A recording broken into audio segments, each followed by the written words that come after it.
안녕하세요. 월급쟁이 단타꾼입니다. 주식으로 꾸준한 수익을 원하시는 분들은 이것만은 꼭 아셔야 합니다. 이 영상을 보시는 분들은 꾸준히 수익 나고 있는 분도 아직 흔들리는 분도 있습니다. 그런 모든 분들이 아주 복잡하고 깊게 생각해 보아야 할 주제입니다. 아주 당연한 소리일 수 있지만 다 듣고 보시면 아주 복잡한 문제입니다. 그것은 바로 원칙입니다. 에이, 겨우 원칙이야? 그 정도는 나도 가지고 있지 라고 하실 수도 있습니다. 그렇다면 진짜 원칙이 있는지 그걸로 다 된 건지 같이 한번 고민해 보시죠. 제가 어떤 유튜브를 보다가 왜 돈을 못 버는가에 대한 어떤 고수의 말을 들었습니다. 그분은 주식으로 돈을 못 버는 세 가지 이유가 있다고 했습니다. 첫째, 원칙이 없거나, 둘째, 원칙을 지키지 않았거나, 셋째, 원칙이 돈을 벌어다 주지 못하는 것이거나. 하나씩 살펴보겠습니다. 첫째, 원칙이 없거나. 어떤 원칙이 떠오르시나요? 워렌 버핏 1원칙, 절대로 돈을 잃지 말라. 2원칙, 1원칙을 절대 잊지 말라. 3원칙, 빛을 지지 말라. 혹은 거래대금 상위 눌림에서 잡고 오르면 익절, 떨어지면 손절, 목숨 걸고 원칙을 지킨다. 만약 저런 원칙들로 혹은 세부적인 타점들로 수익이 꾸준히 난다면 잘나가는 고수들에게 강의를 들으면 누구나 성공하고 돈을 벌겠지요. 강사들이 사기꾼들이라서 우리가 돈을 못 버는 것일까요? 사실은 그렇지 않습니다. 원칙이라는 것은 아주 복잡해서 정확하게 말하면 모든 상황에서의 원칙입니다. 간단하게 예를 들어보겠습니다. 어떤 종목을 매수했습니다. 시간 내에 전환사채 공시가 나왔습니다. 하락합니다. 어떻게 대응하실 건가요? 시간 외에 유상증자 공시가 나왔습니다. 하락합니다. 어떻게 대응하실 건가요? 좀 더 복잡하게 미 선물이 대상승 중인데 전환사채 공시가 나온다면요? 이런 변수들을 곱하면 모든 상황이란 무한대로 많아지게 됩니다. 이런 많은 상황에서 최대한 많은 경험을 쌓고 그것이 원칙이 되는 것입니다. 그래서 같은 매매법을 배워도 상승장, 하락장, 폭락장 모두 겪어야 비로소 나만의 원칙이 어느 정도 완성되는 것입니다. 그런데 이렇게 완성하면 끝나는 걸까요? 절대 그렇지 않습니다. 시장에서 날아다니던 고수들이 하나둘 사라질 때가 있습니다. 왜냐하면 시장은 항상 변화하고 진화하기 때문입니다. 주식 좀 하셨던 분들은 과거의 메릴리치라고 아실 것입니다. 멸치라 불리며 테마주 급등주를 교란했던 창고입니다. 4% 간격으로 패턴을 보이는 시스템 트레이닝을 해서 멸치가 보이면 던졌었죠. 하지만 지금은 그런 메릴리치 창고가 과거와 같은 강세를 펼치지 못합니다. 그리고 과거에는 1515 이런 하루종일 규칙적인 패턴 기관이 사고 있구나. 1초 안에 연속으로 35128753 이런 불규칙한 매수가 오면 외국인이 사고 있구나. 호가창만 보면 다 알 수 있었지만 지금은 거의 볼 수 없습니다.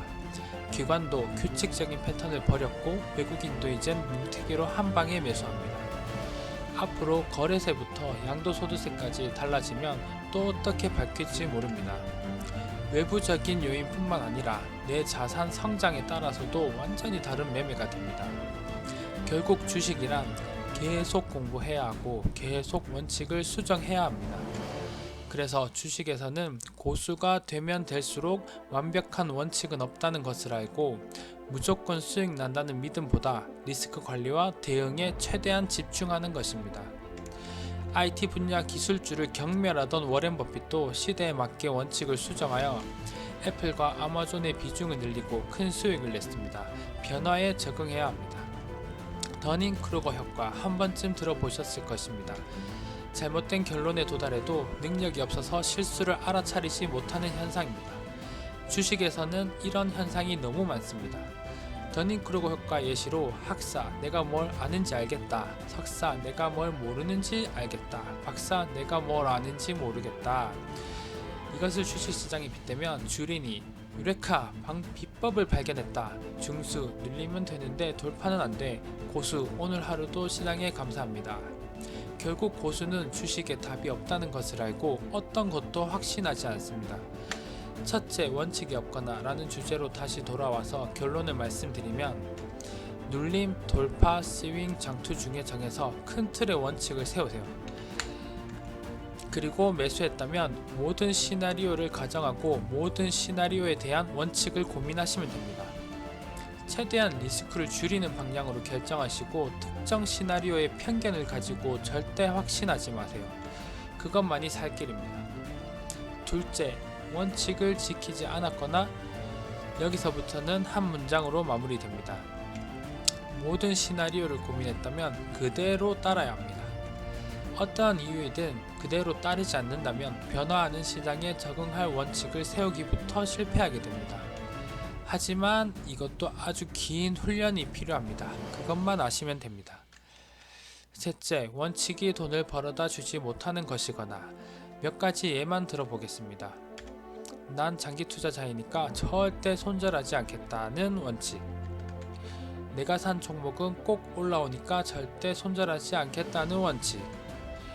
제가 생각한 결론은 확신이 들어간 원칙은 망하는 길이라고 생각합니다. 앞서 길게 설명드린 것처럼 확신은 깡통의 지름길입니다. 그것만 아시면 됩니다. 이렇게 원칙에 대해서 복잡하게 설명드렸습니다. 주식에 입문하셨다면 꼭 고민하셔야 할 내용입니다.